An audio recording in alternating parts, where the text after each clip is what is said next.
할렐루야. 사순절 제 22일을 어제까지 마치고 이제 내일부터 23일째 사순절 날짜에 이제 삶을 살게 됩니다. 사순절은 우리 주님이 우리를 위해서 또 개인적으로는 나를 위해서 이 땅 위에 구세주로 오셔서 우리의 죄를 대속하셨고 우리로 하나님 아버지 앞에 의인 되게 하시고 영생의 복을 받도록 참으로 귀한 은혜를 허락해 주신 줄로 믿습니다. 바로 이 주님을 위해서 우리가 이 땅 위에서 또 아름다운 신앙 가지고 주님의 말씀에 순종하고 그 역사를 이루어 나가야 될 줄로 믿습니다. 그렇게 하기 위해서는 우리들은 하나님의 자녀들로 중생해가지고 이제 어린아이로만 있을 것이 아니고 그 신앙이 어른으로 성장되어야 하는 줄로 믿습니다. 우리가 태어나서 그 유아기를 거쳐서 또는 유초등생이 되고 중고등 그리고 대학생, 청년, 장년, 노년 이런 식으로 인생이 점점 세월을 겪으면서 성장되고 또 그래서 하나님의 나라에 가듯이 우리 영적으로도 성숙해져야 되는 줄로 믿습니다. 오늘은 그래서 영적 성숙이라고 하는 이 제목으로 말씀을 생각하면서 또 우리 심령이 은혜로 무장되기를 원하는 것입니다. 어제 제가 오후에 이제 교회를 나와서 운동복을 입고 이렇게 운동을 갔어요. 가다가 저쪽 북문에 장안공원 있잖아요. 장안공원을 지나가다 보니까 거기 아주 산수유 나무가 커다란 나무가 하나 있습니다. 꽤 오래된 산수유 나무인데 그 산수유 나무가 얼마 전까지만 하더라도 정말 마른 가지 같았어요. 나무가 다 말라서 마치 우리가 말하는 것처럼 죽은 나무 같이 그랬었는데 이 산수유 나무가 꽃망울을 터뜨리려고 아주 노랗게 그렇게 부풀어 올라 있는 것을 보았습니다. 이것만이 아니고 개나리 나무도 목련나무도 벚나무도 진달래 나무도 역시 꽃망울을 터뜨리려고 준비하고 있는 것을 볼 수 있고 우리 화단에도 영산홍 나무가 많이 있잖아요. 역시 꽃망울 터뜨리려고 많이 커졌어요. 부풀어 올라 있는 것을 봅니다. 아마 수일 내로 꽃을 피울 것 같습니다. 왜 그럴까요? 생명이 있기 때문에 그렇게 되는 것이죠. 생명이 있으니까 역사되고 있다 이렇게 볼 수 있습니다. 이와 마찬가지로 우리 영혼도 살아있는 영혼이라면 성장되고 성숙하는 줄로 믿습니다. 꽃을 피워야 할 때 꽃을 피우고 그리고 열매를 맺어야 할 때 열매를 맺히고 결실하는 이것이 생명력 있는 영혼들이 그 삶 속에서 발전되어 가고 이루어가는 내용들인 것입니다. 야고보 사도는 야고보서 2장 22절 말씀에서 네가 보거니와 믿음이 그의 행함과 함께 일하고 행함으로 믿음이 온전하게 되었느니라. 믿음이 온전하게 되는 것은 그냥 고백으로 끝나서 믿음이 온전하게 되는 게 아니고 물론 고백해야지요. 시인해야 되는데 그 시인하고 고백되어진 믿음이 온전하게 되는 것은 그가 살아가는 삶을 통해서 그 사람의 그 고백이 그 사람의 그 시인이 온전하다고 하는 것을 증명하는 이런 내용이라고 볼 수가 있어요. 그 증명이 곧 그의 믿음의 모습이라고 볼 수 있는 것이죠. 여러분, 사람이 성숙해져야 그 책임을 감당할 수가 있습니다. 살면서 책임 감당이라고 하는 것은 매우 중요합니다. 가정에서 가족 간에도 서로 간에 책임이 있어요. 이 책임이 서로 자기 책임이 잘 감당되어질 때 그 가정은 누가 뭐래도 행복한 가정이 될 수밖에 없습니다. 서로의 책임이 감당되어지지 않으면 그 가정은 불행할 수밖에 없어요. 서로 반목질시할 수밖에 없고 그런 가정 중에 마찰이 심해지고 불행하게 되는 겁니다. 지혜롭고 능력 있어 시험과 환난도 이겨내고 승리할 수 있는 자가 누구냐면 성숙한 자입니다. 성숙한 자가, 그렇게 커진 자가, 큰 자가 된 것이 이 사람이 승리자가 될 수가 있는 겁니다. 그래서 상황에 대하여 파악도 할 수가 있고, 그리고 거기에 맞게 대처할 수도 있고, 그래서 이겨낼 수 있는 이 아름다운 모습이 누구의 것이냐? 성숙한 자의 것입니다. 미성숙한 자는 그런 상황에서 도피하려고 하고 대처하지 못하고, 그래서 피신하고, 그래서 어쩔 줄을 몰라 하고, 그리고 자기 책임이 아니라고 생각하고, 이런 상황이 미성숙한 자의 모습이라는 것이죠.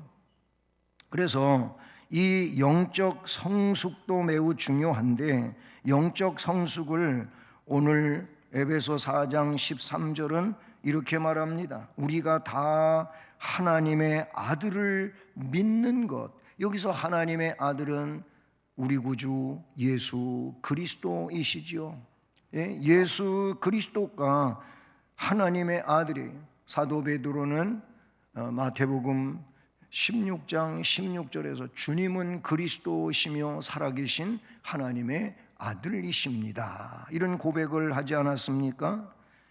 바로 우리가 다 하나님의 아들이신 예수 그리스도를 믿는 것과 아는 일에 하나가 되어, 믿는 것, 아는 것에 하나가 되어 온전한 사람을 이루어 그리스도의 장성한 분량이 충만한 데까지 이르리니, 이것이 영적 성수의 그리스도의 장성한 분량에까지 그렇게 자라가는 것이, 이것이 영적인 성숙이라고 볼 수 있습니다. 영적 성숙이 바로 그리스도 예수를 많이 닮아가는 것, 이것이 영적 성숙의 구체성이라고 볼 수가 있는 것이죠. 로마서 8장 29절은 하나님이 미리 아신 자들, 하나님은 미리 아시는 분이에요. 예지, 예정, 먼저 알고 정하시는 하나님이시란 말이죠.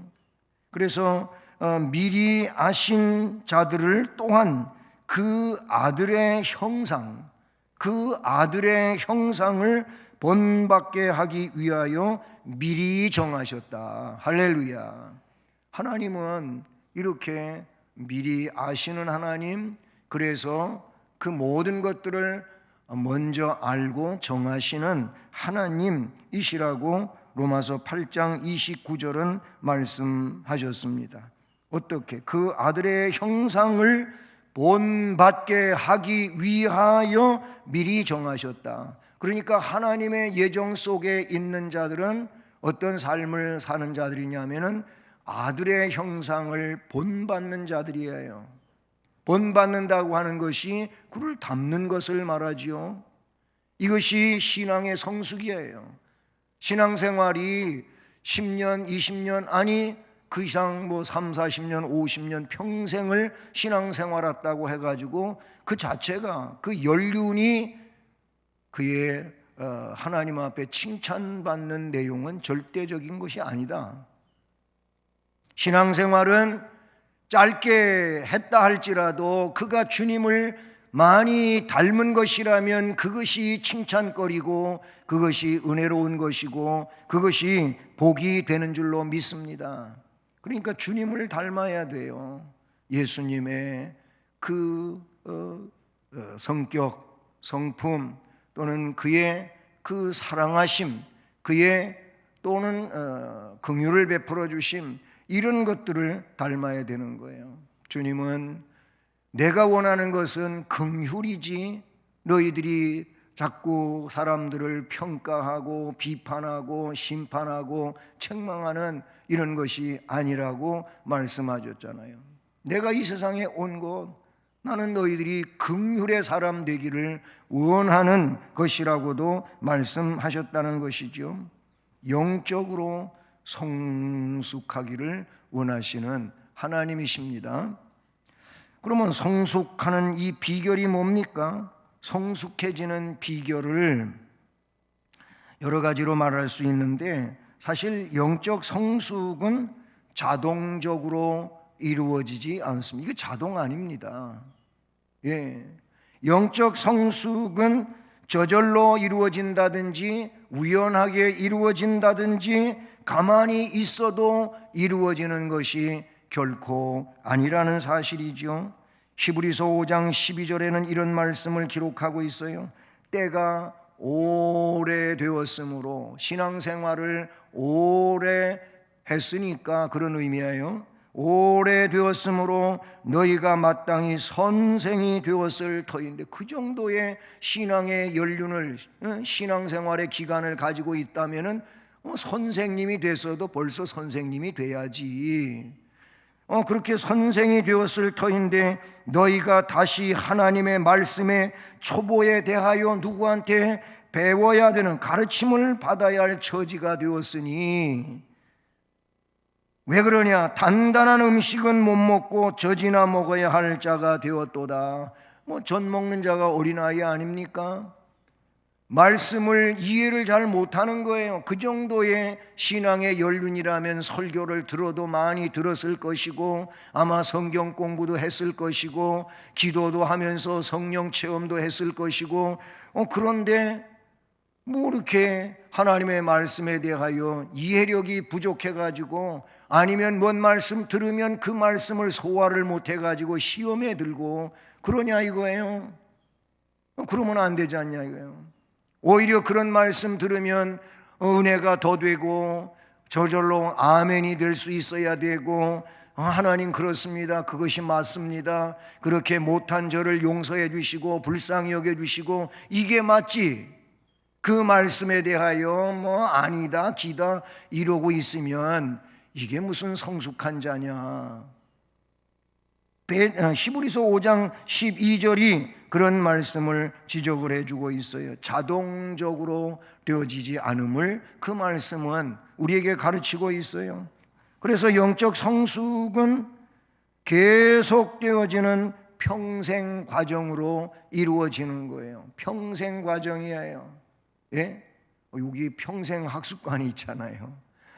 그래서 어른들이 거기 가서 여러 종류의 그런 학습이 있어가지고 그걸 배우느라고 밤에도 보면은 불 켜져 있고 그래요. 낮에도 공부하지만 밤에도 공부해요. 거기 오시는 분들이 자기 취미를 따라가지고 거기에 오셔서 자기가 못 배웠던 거 나이가 들었지만 배우려고 한다는 말이에요. 이거 학교가 이제 평생 학습관으로 바뀌었잖아요. 저거 공사하고 그때 이제 뭡니까? 시작될 때 그때 기념식이 거기가 있었어요. 저도 거기 초대돼 가지고, 거기도 사진이 붙어 있지만 제가 사진 한 장 찍힌 게 있어요. 그래 가지고 좀 한마디 해 주시라고. 그래서 기자가 말하길래 제가 한마디 한 게 그거 시작할 때 영상이 나오더라고요. 깜짝 놀랐어요. 내가 거기 나와가지고. 거기 갔다 오신 분들이 목사님 거기 사진이 멋진 게 걸려 있습니다 그러더라고요. 평생 학습관이에요. 세상적으로도 사람은 평생 공부해야 된다, 이런 지론을 가지고 사람들은 공부하려고 그렇게 열심히 노력하고 있어요. 우리는 성화를 이야기할 때 성화는 평생 성화예요. 그거를 신학적 용어로 점진적 성화라 그래요. 언제까지? 죽을 때까지 성화를 위해서 우리는 무릎 꿇어야 되고, 그리고 말씀을 붙들고 씨름해야 되는 이 내용인 것이죠. 그와 마찬가지로 영적 성숙이라고 하는 것은 평생 과정. 베드로후서 3장 18절을 보니까 오직 우리 주 곧 구주 예수 그리스도의 은혜와 저를 아는 지식에서 자라가라. 어디까지? 앞에 에베소서 말씀처럼 어디까지? 그리스도의 장성한 분량에까지 자라가라. 찬송가 450장 찬송가를 보면 뭐지요? 내 평생 소원 이것뿐, 주의 일 하다가 이 세상 이별하는 날 주 앞에 가리라. 아멘. 그 찬송가에 내 평생 소원이 이것뿐이라는 거예요. 이것이 뭡니까? 그냥 평생 동안 주님 일 하다가 이 세상 이별하는 날, 죽는 날 주님 앞에 가리라, 이런 고백을 하고 있어요. 평생 과정, 평생 동안 성숙해 가야 될 줄로 믿습니다. 그리고 영적 성숙이라고 하는 것은 그래서 끊임없는 훈련이 필요한 거예요. 어제도 오늘도 내일도, 맨날 어제도 오늘도 내일도 이렇게 매일같이 끊임없는 훈련이 필요한 것입니다. 그래서 우리가 지난달에 말씀 암송했던 것처럼 욥기서 23장 10절, 그러나 내가 가는 길을 그가 아시나니 그가 나를 단련하신 후에는 내가 순금같이 되어 나오리라. 아멘. 이게 매달 외우는 암송 말씀을 아주 유치부에서 열이 붙었어요. 불이 붙은 것 같아요. 유치부 아이들이 암송, 이거 매달 외우는 암송을 잘한다 그래요. 제가 얘기 들어보니까 그것도 말도 제대로 안 되는 애가 부모만이 알아듣는 그 언어로다가 암송을 하는데 그렇게 잘해가지고 칭찬받고 그런다 그래요. 난 그거 들으니까 얼마나 기쁜지 몰라요. 근데 실제로 그렇게 하는 거를 영상을 찍어 정말 나도 못 알아듣겠더라고. 근데 엄마 아버지는 그 아이하고 소통이 돼갖고 알아듣는데 잘 암송을 하는 거예요.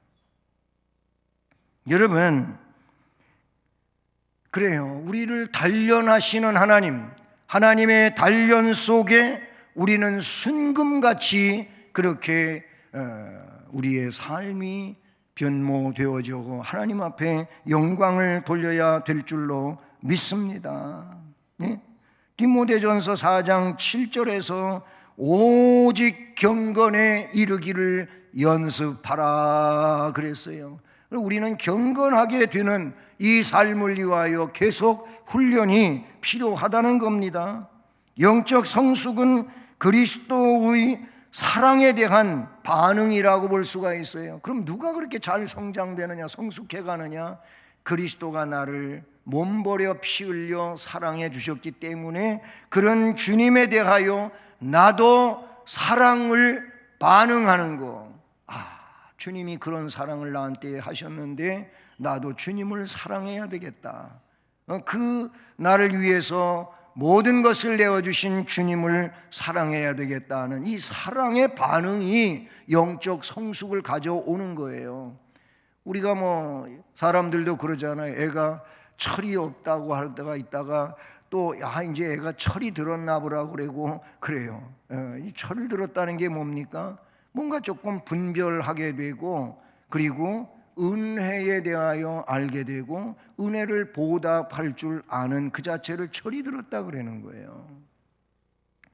아이가 부모에 대하여 뭔가 그 사랑을 알고 그 은혜를 알고 부모님의 그런 희생을 알면서 내가 부모님을 위해서 좀 마음 편하게 해드리고 부모님 속을 안 썩이고 뭐 이런 마음을 갖고 사실 그런 삶으로 부모님 앞에서 그렇게 아이가 행동하는 모습을 보면 아, 제가 철이 이제 좀 들었나 보다 그러잖아요. 예, 영적 성숙이라고 하는 것도 우리 주님에 대한 그 사랑에 대하여 나도 반응을 하게 될 때 이 사람이 성숙 단계로 가고 있다, 이렇게 볼 수 있다는 사실이죠. 고린도후서 5장 14절로 15절에 그래서 말씀하는데 15절에 이런 말씀이 나와요. 그가 모든 사람을 대신하여 죽으심은 살아있는 자들로 하여금 다시는 그들 자신을 위하여 살지 않고 오직 그들을 대신하여 죽었다가 다시 살아나신 이를 위하여 살게 하려 함이라. 15절에 그렇게 말씀하고 있어요. 이제 그 은혜를 받았느냐? 받았던 걸 깨달았다면은 이제 그 사람은 어떻게 하라고요? 자기를 위하여 사는 게 아시고 자기를 위하여 죽어주신, 그래서 영생의 생명을 얻게 하신 그 주님을 위하여 살아가게 되는 것, 이게 성숙한 모습이라고 볼 수가 있다는 사실이죠. 그리스도, 예수 그리스도의 제자란, 그러니까 어떤 사람이냐면은 그리스도를 따라가는 사람이에요. 예수 그리스도를 따라가는 사람이 그리스도의 제자이며 성도일 것입니다. 그리고 그 누구도 이것은 훈련을 받지 않고는 안 되는 일이에요. 훈련 받아야 되는 거예요. 말씀으로 훈련 받아야 되고 기도로 훈련 받아야 되고, 그리고 그 말씀에 근거하여 섬기는 훈련을 받고 섬김의 삶을 살아가는 자가 그 삶을 살아갈 수가 있다, 그런 것이지요. 많은 훈련이 필요해요.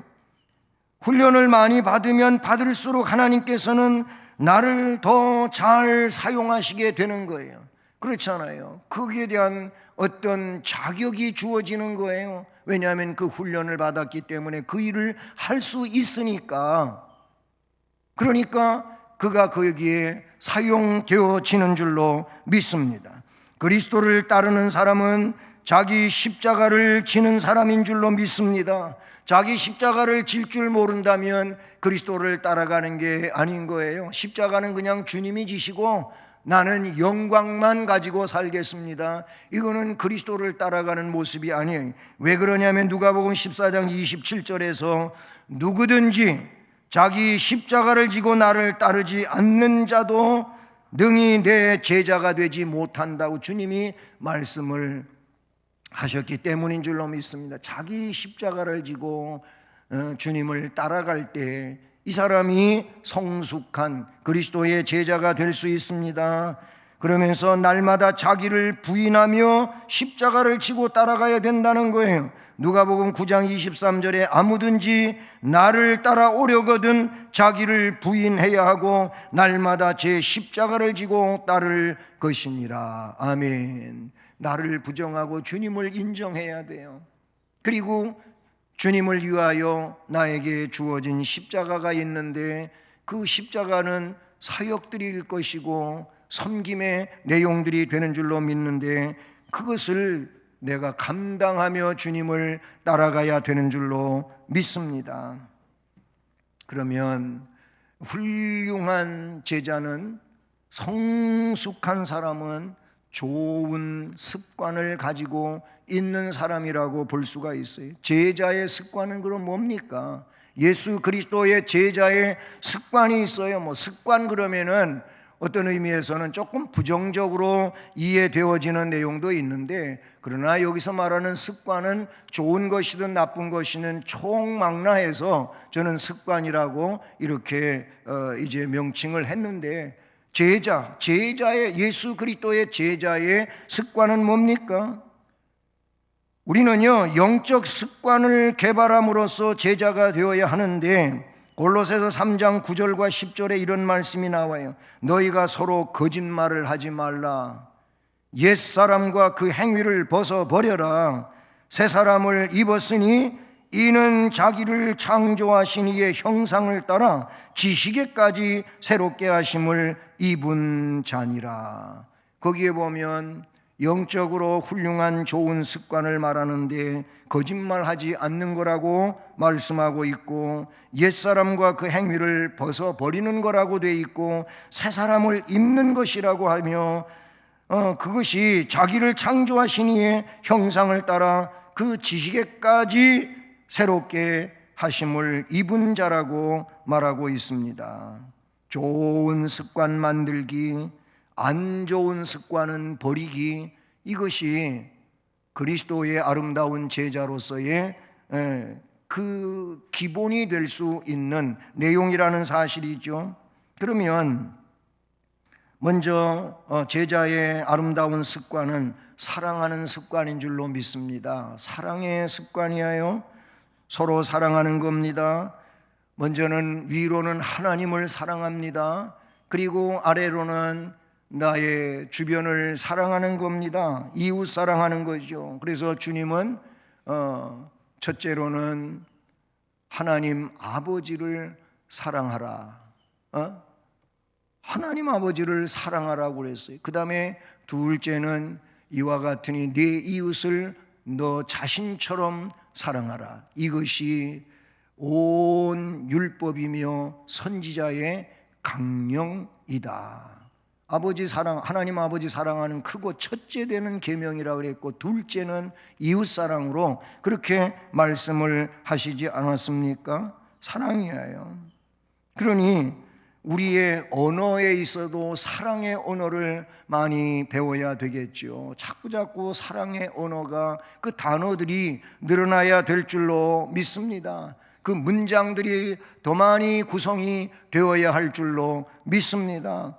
그리고 이런 언어적 사랑뿐만이 아니고 행동 또한 그렇게 이루어져야 될 줄로 믿습니다. 언어 습관 또는 행동 습관, 그것이 사랑의 습관으로 제자는 무르익어 가야 된다라고 볼 수 있는 것이지요. 요한복음 13장 34절과 35절에 주님은 내가 너희를 사랑한 것 같이 너희도 서로 사랑하라. 너희가 서로 사랑하면 이로써 모든 사람이 너희가 내 제자인 줄 알리라. 이렇게 말씀하고 있다는 사실이죠. 그 다음에 또 제자의 습관에 아름다운 습관은 섬김의 습관이라고 볼 수가 있어요. 사랑의 습관을 가진 자는 섬기게 되어 있습니다. 사랑하니까, 우리 하나님 사랑하고 주님 사랑하고 교회 사랑하니까 그 사랑에 근거해가지고 어떤 습관이 나오냐면은 섬기는 삶이 나와요. 섬기게 되어 있다, 그런 말인 것이지요. 여러분, 고린도전서 12장의 말씀을 보면은 거기에 지체에 대하여 아주 자세하게 말씀하고 있는데, 여러분, 지체의 존재 목적이 뭡니까? 다른 지체를 위하여 존재하는 거예요. 그렇잖아요. 모든 지체가 그래요. 그냥 손 때문에만 있는 게 아니고, 이 손이 뭐예요? 다른 지체들을 위하여 존재하는 거예요. 발은 발대로, 눈은 눈, 코, 입, 귀, 다 다른 것들을 위해서 존재한다, 그 말인 것입니다. 그래요. 그러면 다른 지체를 위하여 존재한다고 할 때, 그럼 뭐냐? 섬김을 위하여 존재한다는 겁니다. 섬김을 위해 지체가 필요한 거예요. 손이 다른 지체들을 위하여 섬기기 위하여 있는 거예요. 발이 다른 지체들을 위해서 섬기기 위해서 있는 거란 말이죠. 이와 마찬가지로 온 몸, 이게 외면적이든 내면적이든 모든 지체의 기능들은 자기가 자기의 일을 함으로 다른 지체들을 섬기고 있는 거예요. 다른 지체들을 유익하게 만들어 가고 있다. 그래서 서로가 서로를 위해 필요하게 되는 줄로 믿습니다. 진정한 행복은 남을 섬기는 것이라고 말하기도 하는 것입니다. 정말 행복하려면 남을 섬겨봐라 그랬어요. 남을 섬겨보면 행복이 무언지를 알게 된다는 겁니다. 고린도전서 12장 22절 이하에 보니까는요, 그뿐 아니라 더 약하게 보이는 몸의 지체가 도리어 요긴하고, 볼 때 저건 뭐하러 있지? 그러는데 그 약한 지체, 그것도 필요도 없는 것 같은 지체인데 뭐라 그래요? 그 지체를 더 요긴하게, 우리가 몸에 덜 귀히 여기는 그것을 더욱 귀한 것들로 입혀주시며 우리의 아름답지 못한 지체는 더욱 아름다운 것을 얻느니라. 그런즉 우리와 우리의 아름다운 지체는 그럴 필요가 없느니라. 오직 하나님이 몸을 고르게 해서 부족한 지체에게 귀중함을 더하신다. 너희는 그리스도의 몸이요 지체의 각 부분이라. 그러니까 우리는 서로가 서로를 위하여 필요한 거예요. 그냥 나만을 위해서 존재하는 게 아니고 서로가 서로를 위하여 필요하다. 섬김의 습관, 기도로 섬기고, 사랑으로 섬기고, 물질로 섬기고, 재능으로 섬기고, 그리고 시간으로 섬기고, 우리에게 하나님께서 주신 이런 선물들을 가지고 우리는 교회를 섬기는 거예요. 다른 지체들을 섬기는 거예요. 그렇게 섬기면서 행복한 거예요. 그 섬김 자체가 행복한 거 아닙니까? 그 다음에 하나 더 좋은 습관이 있다면 순종하는 습관입니다. 무엇에? 말씀에 순종하는 겁니다. 말씀은 하나님이십니다. 말씀은 우리 주님이십니다. 성경은 하나님의 말씀이라고 우리가 그러지 않습니까? 이 말씀에 순종하는 거예요. 요한복음 8장 31절과 32절에 너희가 내 말에 거하면, 예수님 말씀인데, 내 말에 거하면 참 내 제자가 되고 진리를 알지니 진리가 너희를 자유롭게 하리라. 요한복음 15장 7절 8절에도 너희가 내 안에 거하고 내 말이 너희 안에 거하면 무엇이든지 원하는 대로 구하라. 그리하면 이루리라. 아멘. 습관이 참 중요하잖아요. 물론 우리는 좋은 습관, 이런 사랑의 습관, 아니면 섬김의 습관, 그리고 순종하는 습관, 이거야말로 너무너무 아름다운 습관들이 되는 줄로 믿습니다. 윌리엄 제임스는 생각을 조심하라. 생각이 뭐냐면 이게 근본이야, 근본. 이 생각이 어떤 것이냐, 이거 근본이 뭐냐 이거죠. 생각에서부터 모든 것이 출발이 되는데, 그래서 생각을 조심하라 그랬어요. 그러면서 이렇게 연결되어 간다는 겁니다.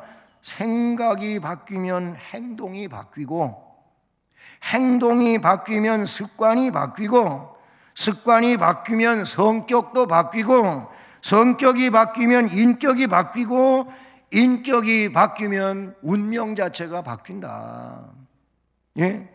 윌리엄 제임스라고 하는 분은 그런 얘기를 했어요. 그분이 한 얘기보다도 이미 성경은 그 진리를 우리에게 가르쳐 주고 있는 것입니다. 그러니 이 어떤 습관을 형성하느냐가 중요한 거예요. 영적으로 아름다운 습관을 우리가 만들어갈 수 있기를 바랍니다. 버릇으로 굳어진 행동이 되면 고치기가 어렵지요. 여러분, 모든 것은 기본 자세가 중요해서 기본 자세를 잘 배워야 된다는 거예요. 그 기본 자세를 배우지 않고 내 방식대로 배우다가 보면 모든 것이 제대로 되지도 않고 힘들어진다고 그러잖아요. 태권도를 배우려면 태권도는 제일 먼저 기마 자세부터 배워요.